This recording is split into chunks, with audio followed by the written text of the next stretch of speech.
Sonny and Macy. I'm going to read How the Grinch Stole Christmas. I think this might be Macy's favorite book. Right, Macy? Every Who down in Whoville liked Christmas a lot. But the Grinch, who lived just north of Whoville, did not. The Grinch hated Christmas the whole Christmas season.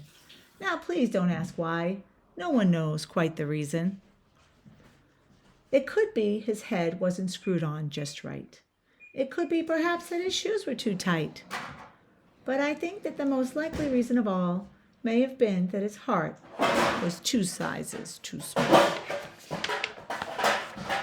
But whatever the reason, his heart or his shoes, he stood there on Christmas Eve hating the Whos, staring down from his cave with a sour, grinchy frown at the warm lighted windows below in their town, for he knew every Who down in Whoville beneath was busy now hanging a mistletoe wreath. "And they're hanging stockings," he snarled with a sneer. "Tomorrow is Christmas, it's practically here." Then he growled with his Grinch fingers nervously drumming, "I must find a way to stop Christmas from coming." For tomorrow, he knew, Mary, Mary, all the Who girls and boys would wake bright and early. They'd rush for their toys. And then, oh, the noise. Oh, the noise, noise, noise, noise. That's one thing he hated.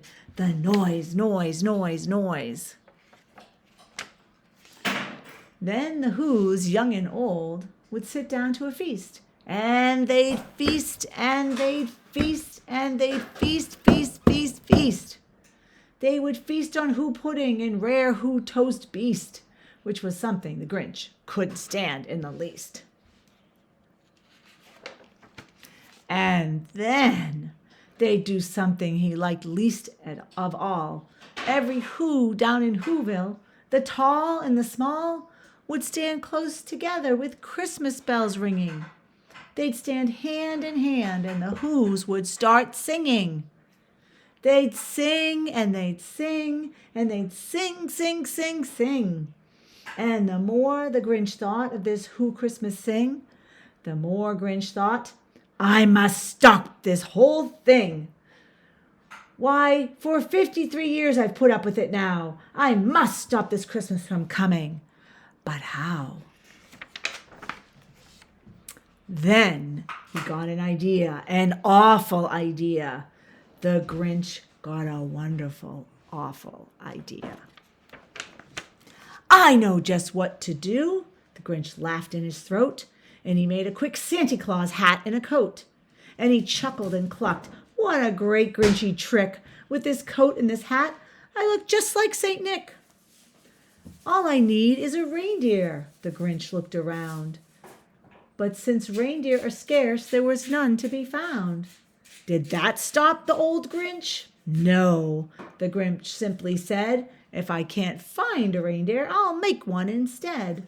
So he called his dog Max. Then he took some red thread and he tied a big horn on the top of his head. Then he loaded some bags and some old empty sacks on a ramshackle sleigh, and he hitched up old Max. Then the Grinch said, "Giddy up!" And the sleigh started down toward the homes where the Whos lay a snooze in their town.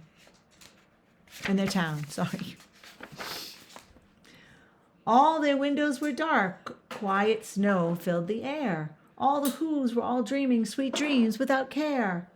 When he came to the first little house on the square, "This is stop number 1, the old Grinchy Claus hissed, and he climbed to the roof, empty bags in his fist. Then he slid down the chimney, a rather tight pinch, but if Santa could do it, then so could the Grinch. He got stuck only once, for a moment or two. Then he stuck his head out of the fireplace flue, where the little Who stockings all hung in a row. "These stockings," he grinned, "are the first things to go." Then he slithered and slunk with a smile most unpleasant around the whole room, and he took every present. pop guns and bicycles, roller skates, drums, checkerboards, tricycles, popcorn and plums, and he stuffed them in bags. Then the Grinch very nimbly stuffed all the bags, one by one, up the chimney. Then he slunk to the ice box. He took the Who's feast. He took the Who pudding. He took the roast beast. He cleaned out that ice box as quick as a flash. Why, that Grinch even took their last can of Who hash. Then he stuffed all the food up the chimney with glee. And now, grinned the Grinch, I will stuff up the tree. And the Grinch grabbed the tree and he started to shove, when he heard a small sound like the coo of a dove. He turned around fast and he saw a small Who, little Cindy Lou Who was not more than 2. The Grinch had been caught by this tiny Who daughter who'd got out of bed for a cup of cold water. She stared at the Grinch and said, Santa Claus, why? Why are you taking our Christmas tree? Why? But you know that old Grinch was so smart and so slick.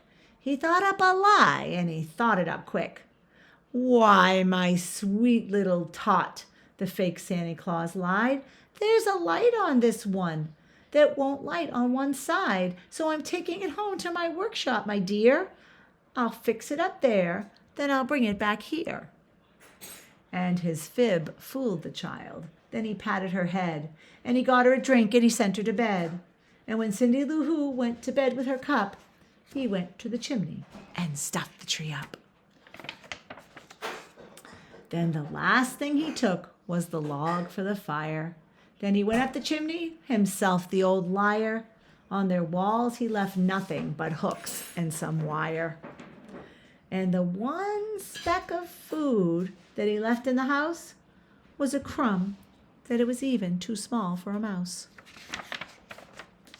Then he did the same thing to the other Who's houses, leaving crumbs much too small for the other Who's mouses.